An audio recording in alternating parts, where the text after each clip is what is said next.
So, ganito ang itsura niya kapag suot mo. Pwede mong mag-deactivate yung ilaw niya kapag suot mo para hindi halatang nagre-record ka. Tapos pati ba yun? Yung basa-basa lalaglag kahit anong gawin mo. Ang lakas ng magnet, no? Ayan.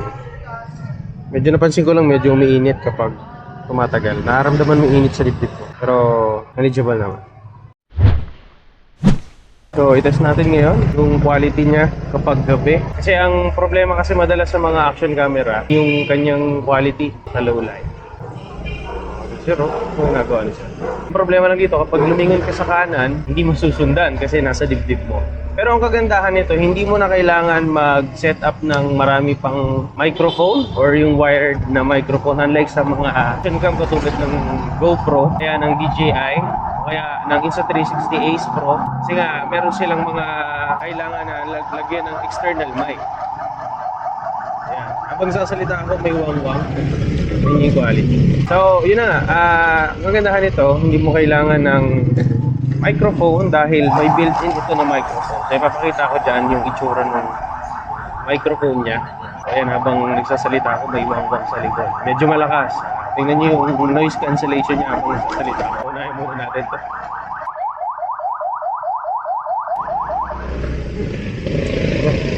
Yun nawala. Yun wala yung wang-wang niya. Alright, so balik tayo. So ito yung quality niya. Ingay, lakas. So, observe nyo yung quality ng kanyang sound kapag sasabay or may nasasabay na sound sa mas malakas sa kanya. Ang magandahan pala dito sa camera na hindi halatang nag-record dahil sa liit dito, hindi pansin. Mas lalo kung naka-black ka, tapos yung binili mong camera ay yung black na version, katulad ng itong akin. Unlike kasi kung puti, o let's say nakaputi ka rin, hindi yung camera, may black pa rin siya na part. Kaya mahalata pa rin ka. Unlike kasi dito, hindi talaga siya halata kapag black yung suot mo, tapos black na version ng Insta360 Go 3 yung binili mo. Yung Go 2 nga pala, yung version 2 ng Go ay walang ibang kulay kundi puti lang. Sa Go 3 lang nagkaroon ng kulay na black. So, ang mga package niyan, ipapakita ko. So, yan. Meron na siyang mga accessories na kasama. Insta360 Go 3. Napaka-creative nito. Dami mong pwede mong magawa. Dahil waterproof siya, kahit saan mo siya mailagay, kahit sa basang part. Yan, utol niyan. May mga nilublob ako dyan.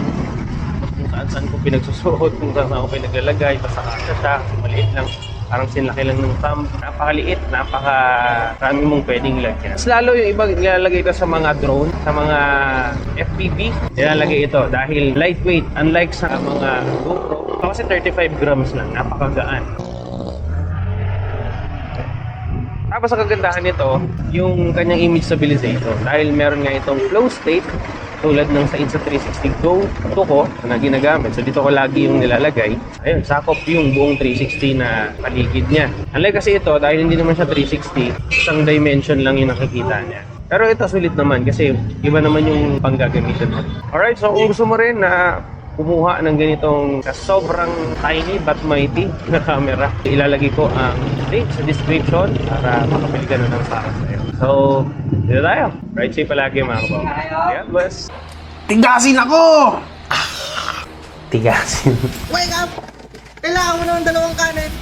Sama mo pa ng konting lemon. Sama mo na rin pa ng ice cream. Wala po kayong kapsoy. Wala po kayong tadobo. Wala po kayong waiter! Order taker! Order na dito sa aking paborito. Chicken mami, hotdog, tokwa at baboy.